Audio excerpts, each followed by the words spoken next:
Hello everyone, welcome to Sanmarga classes. ಕಲ್ಲಿದ್ದಲು ಮತ್ತು petroleum ಪಾಠದ 14ನೇ ಪ್ರಶ್ನೆ. ಕೆಳಗಿನವುಗಳಲ್ಲಿ ಸಾಮಾನ್ಯವಾಗಿ ಕಪ್ಪು ಚಿನ್ನ ಎಂದು ಕರೆಯಲ್ಪಡುವ ಪಳೆಯುಳಿಕೆ ಇಂಧನ ಅಂತ ಹೇಳಿದ್ದಾರೆ. ನಮ್ಗೆಲ್ಲ ಚಿನ್ನ ಗೊತ್ತು ಅಲ್ವಾ? ಗೋಲ್ಡನ್ ಗೋಲ್ಡನ್ ಹೊಳಿತಾ ಇರ್ತದಲ್ಲ ಚಿನ್ನ. ಇದೇನ್ ಬಂತು ಕಪ್ಪು ಚಿನ್ನ? ಕಪ್ಪು ಚಿನ್ನ ಅಂತ ನಾವು ಯಾವ್ದನ್ನ ಕರಿತೀವಿ? ಚಿನ್ನ ಅಂತ ಯಾರಿಗ್ ಕರಿತೀವಿ? ಯಾರು ಬಹಳ ವ್ಯಾಲ್ಯೂಯೇಬಲ್ ಇರ್ತಾರಲ್ಲ ಅವರು ಚಿನ್ನದಂತ ಮನುಷ್ಯ ಅಂತ ಹೇಳ್ತೀವಿ ಅಲ್ವಾ? ಬಂಗಾರದಂತ ಮನುಷ್ಯ, ಚಿನ್ನದಂತ ಮನುಷ್ಯ. ಅವರ ವ್ಯಕ್ತಿತ್ವ ಬಹಳ ತೂಕವುಳ್ಳದ್ದು, ಅವರ ವ್ಯಕ್ತಿತ್ವ ಬಹಳ ಮಹತ್ವವುಳ್ಳದ್ದು, ಚಿನ್ನದಂತ ಹೇಳ್ತೀರಿ. ಈಗ ಕೋಕ್ ಇದೆ. ಕೋಕ್ ಅನ್ನ ನಾವು ಕಪ್ಪು ಚಿನ್ನ ಅಂತ ಕರೆಯೋದಿಲ್ಲ. ಕೋಕ್ ಕಪ್ಪಗಿರ್ತದ ಹೌದು, ಆದ್ರೆ ಕೋಕ್ ಅನ್ನ ನಾವು ಕಪ್ಪು ಚಿನ್ನ ಅಂತ ಕರೆಯೋದಿಲ್ಲ. ಗ್ರಾಫೈಟ್ ಅನ್ನ ಕೂಡ ನಾವು ಕಪ್ಪು ಚಿನ್ನ ಅಂತ ಕರೆಯೋದಿಲ್ಲ.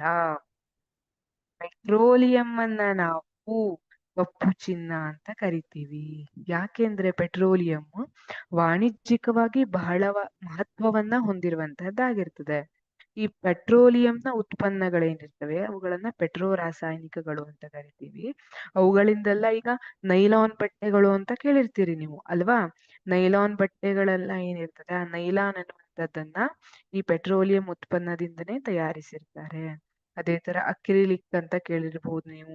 ಪಾಲಿಥೀನ್ ಚೀಲಗಳನ್ನ ಕೇಳಿರ್ತೀರಿ ಅಲ್ವಾ? ಪ್ಲಾಸ್ಟಿಕ್ ಬ್ಯಾಗ್ಸ್ ಇರ್ತಾವಲ್ಲ ಅದು.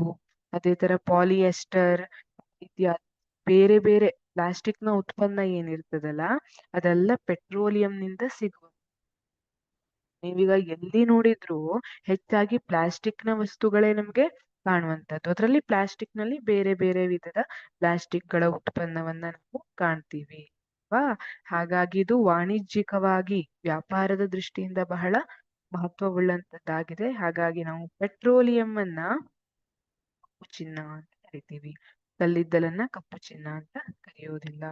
ನಮಗೆ ಸರಿಯಾದ ಉತ್ತರ ಸಿ, ಪೆಟ್ರೋಲಿಯಂ.